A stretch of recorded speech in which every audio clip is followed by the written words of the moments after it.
Today we're going to talk about the afferent nervous system. The afferent nervous system connects all the various places on our skin and all the different sensory mechanisms we have to the central nervous system. Here I'm drawing one afferent nerve that comes from the skin of the hand, travels up the arm, and connects at the spine. You may make a couple connections at the spine. This nerve is interesting in that it primarily has one input near the hand and then just one or two outputs on the spinal column. And as you can see in a grown human, this one long nerve might be around 3 feet long. Once in the spinal column, it connects to another nerve which travels to the brain and makes a few connections to various brain centers.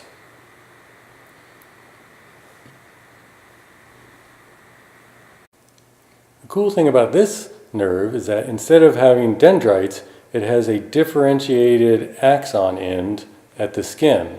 So it has one long axon with 4 or 5 smaller differentiated pieces on the very end. The rest of it, everything else that travels up the arm, is myelinated to help conduct electrical potentials. Another interesting thing is that the cell body for this really long neuron is located in the upper arm.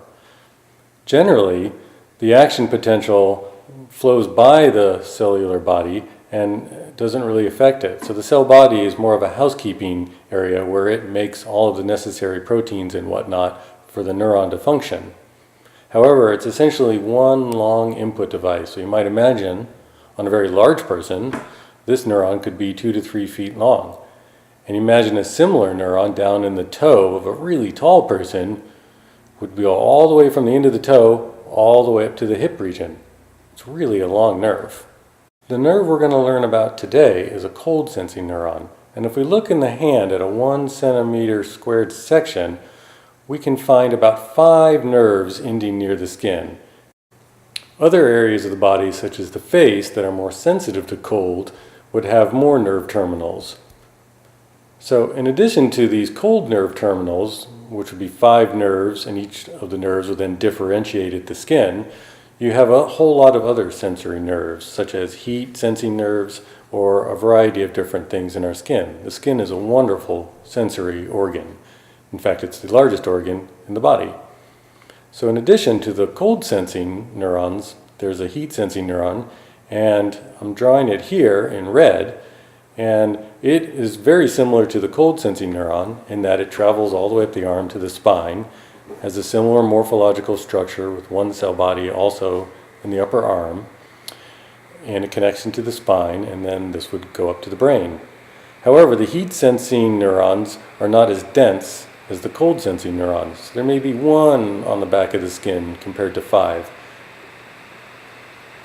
Now let's focus in on the epidermal area here. So I've drawn the epidermis, which is the outer section of the skin, and then just underneath that is the dermis.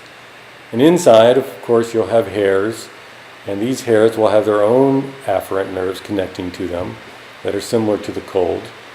A cold neuron here comes in and will differentiate at the end of its axon right below the epidermis where it meets with the dermis, and that's about a depth of 150 micrometers.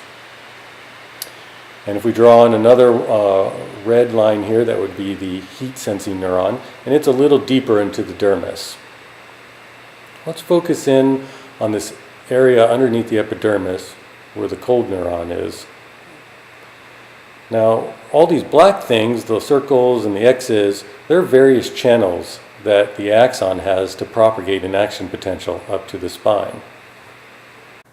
If you've seen any of the other videos and know anything about nerves, you'll recognize a lot of these different types of channels and pumps. You've got voltage-gated channels, you've got leak channels, you've got pumps to move the ions and the cations back and forth across the membrane. So there's a whole dynamic range of proteins all located in the plasma membrane of this axon. And these all serve to propagate the action potential from the nerve terminal in the skin all the way up to the spine. However, these various proteins do not actually recognize and react to cold. There's a specialized protein that reacts to cold. At the differentiated tip that I show here, sort of like 5 fingers right below the epidermis, This area has the specialized proteins. These proteins exist as a tetramer. It's actually a homotetramer, which means it'll have 4 different identical subunits. One of the subunits is called TRPM8. That stands for Transient Receptor Potential, Subfamily M, Member 8. And there are a wide variety of TRP sensing channels, and they cover heat and all sorts of things. So we're just going to learn about one of them today, and the TRPM8 is specialized for detecting cold.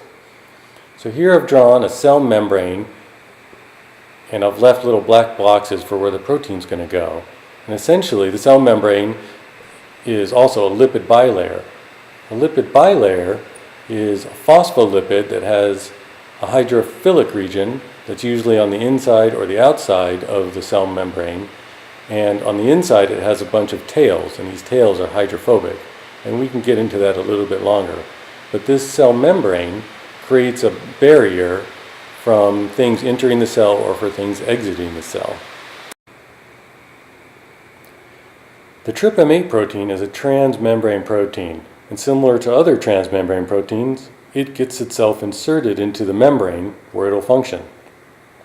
Here I'm drawing the protein itself, where the N terminal starts inside the cell, and the protein makes 6 passes through the cell membrane before returning to the inside of the cell for the C terminal.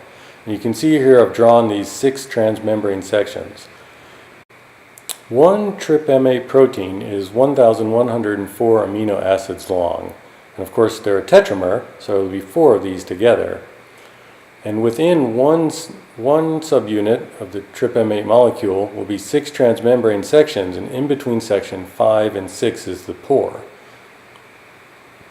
Again, if you take 4 of them and add them together, they won't look like a 2-dimensional thing.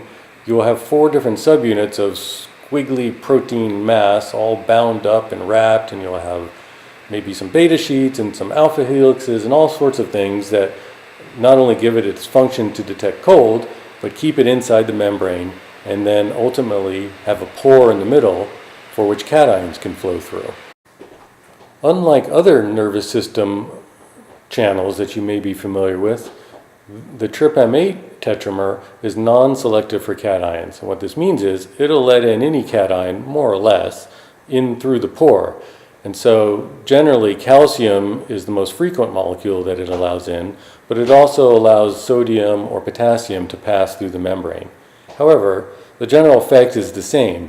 It lets positive cations from extracellular regions outside the nerve, inside the nerve, and this triggers an action potential. In the next session, we're going to cover just exactly how this action potential works.